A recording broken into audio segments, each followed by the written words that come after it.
Welcome to Spirit Soul Sense, Information for Your Soul. I am Charisse, and I'll be reviewing the second to last episode of Greenleaf Season 4. I'm not really sure what's going on with this storytelling, but I don't feel like this is the second to last episode. It seemed like so much was happening in this episode. They're trying to wrap things up, but it's not quite nicely done. We'll see what the last episode has in store for us. I'm like, what could they possibly have in that last episode? May doing the head of the new takeover H&H, like where would Grace be? Would Charity still be there? I just can't really see what's happening. So I'll definitely be watching. There was a lot of Grace and Charity in this episode. I thought it was really interesting how Phil came and basically gave Grace an ultimatum, a blackmail. That was blackmail, right? I'll go to the cops if you don't resign. And Charity telling these like enormous lies. Well, I mean, we know they're a family of liars, but this seemed like such a big one. Like they usually lie by omission.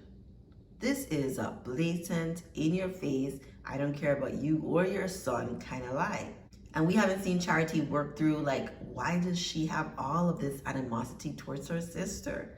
Because she was the golden child. Like you all are grown now, grown. Go to therapy, Charity, instead of dragging your whole family under the bus. But Charity is at the point where she has gotten this such good validation from Phil, who I think, like Bishop and May, is still running game on her. I am so confused about their relationship.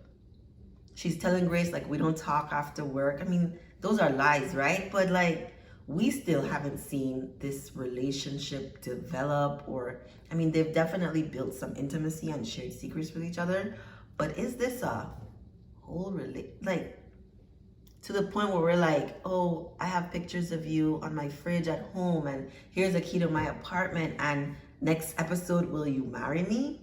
What? I'm confused. I don't really feel like there's any love here. For Charity, I feel like there's attachment to the idea of Phil and the validation that she gets from him. And then for Phil, I feel like he sees an opportunity.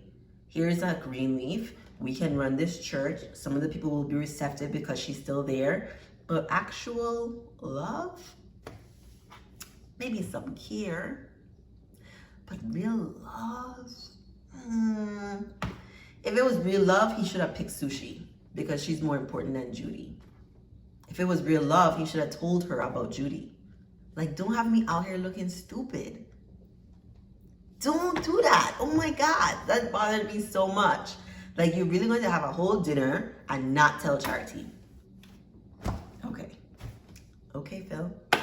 We will see what happens in this next episode, because I think he is interested in Charity for as long as Charity is of use to him. That's how I feel at this point.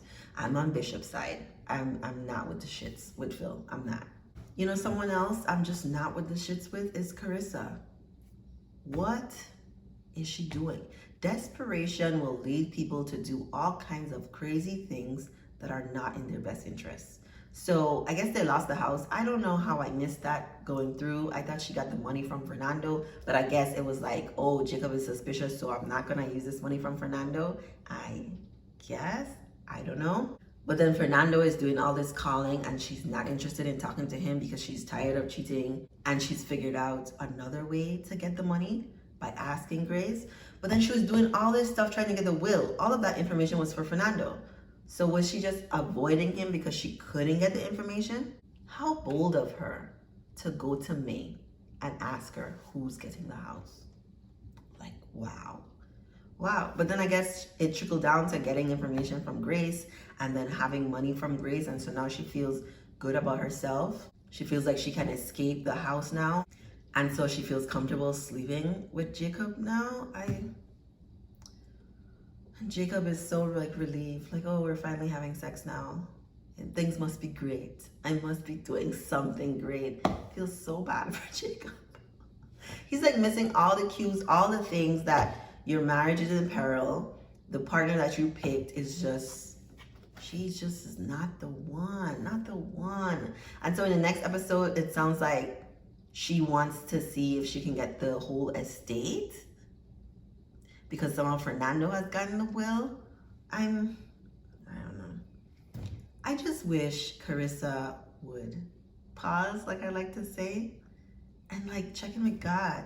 Because what you're doing cannot be sitting well with your soul, which is why you're avoiding Fernando and like sneaking around the place. Like, come on, Carissa. Come on. I guess we're never gonna see anything come about with Zora and that like good for nothing boy's ex-girlfriend at this point who's living with her. That was interesting. The whole thing with Sophia. Sophia has issues. And I think they're really coming out now because that whole conversation she had on the phone with AJ, well, his voicemail. And I'm not from the hood or anything, but I would say maybe we don't leave evidence on our voicemail. Maybe that can be used against you in a court of law. Why? Like, what was the significance of that? So you could cry in front of your mom? I also was like, why would you not go back to Hampton? Because your mom might go to prison? Okay, that makes sense. But by the end of the episode, we see Sophia looking man. That's all it is. Really don't care about her cousin. Really don't care about another female. Just cares about making herself feel good. That little boy, Dante, who I think is always getting in trouble and is probably bad news, right? He was in the news. So many negative things about him. He's benched. And he was seeing the girl who's now living with your cousin. And you're like, oh, perfect reason for him to be the one I date. Issues, okay? Like, all of those things together indicate someone who is really not good at decision making in their best interests. Especially considering that Dante looked like he was all the way in his feelings about the breakup. Like, this girl that what he was with was like great for him. Really was encouraging him to do positive things. And now like they're not together and he is just moving on to the next girl to cover up his feelings. Like, that's really what it is. But speaking of like feelings, I really enjoyed like the interaction that him and Jacob had, where they just like were over the last issue they had. Women don't work like that. It just does not work like that. Like a sorry bro and we move on. What? It's not usually like that. So I like really appreciated them making this interaction like such a positive thing and then moving forward. Speaking of moving forward, I thought it was so inappropriate in the beginning of the episode with Grace when she was really moving forward with giving Harmony and Hope like equal number of seats on the board. It's like, how does this work in your best interests? But listen, the bishop shut all of that down when he went to talk to Connie. Can I just say, Connie's wig, has it always been this bad? Or is this the first time that it was, I don't wear wigs, but I just imagined that it needed to come forward or like, I don't know. It just seemed like it was a cap on her head and it was just not the cutest. From the side, it was good, but not like all the way. Anyway, Connie went ahead and accepted a bribe. Now people know Corinne is fired and they're not going ahead with the equal number of seats. Great, perfect. That's exactly what I think should happen. But unbeknownst to Judy, who was still so weird in this episode, Phil went ahead and did his own like blackmailing too. So by the end of the episode, when we're figuring out like, is Grace going to give this like big sermon where she's like, oh, we're pushing through, or I'm leaving. And then in walks AJ in white, sort of like a prodigal son, except he was never. I mean, and that's how they end us. I'm just like, so now you're resigning because you don't want to go to prison and you don't want him to go to prison. Okay, well, that's nice. That's nice.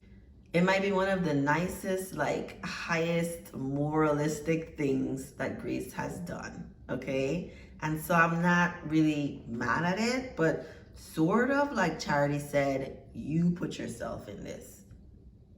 Years of lying and then just not getting better at telling the truth. So one more episode left. We will see like what really happens, if they're gonna leave us on a cliffhanger or like end us neatly like they did in season 3. I love the ending of season 3. I didn't even feel like there needed to be another season. Like, y'all didn't get to church, we can move on now. Now this whole season has been about them fighting to get back to church. And at the end, I feel like they might not get it. Or May is the one I wanted so bad. May might get to pastor. And then I guess it'll be a sort of win for the family, huh? Maybe. We'll see. Thank you for watching.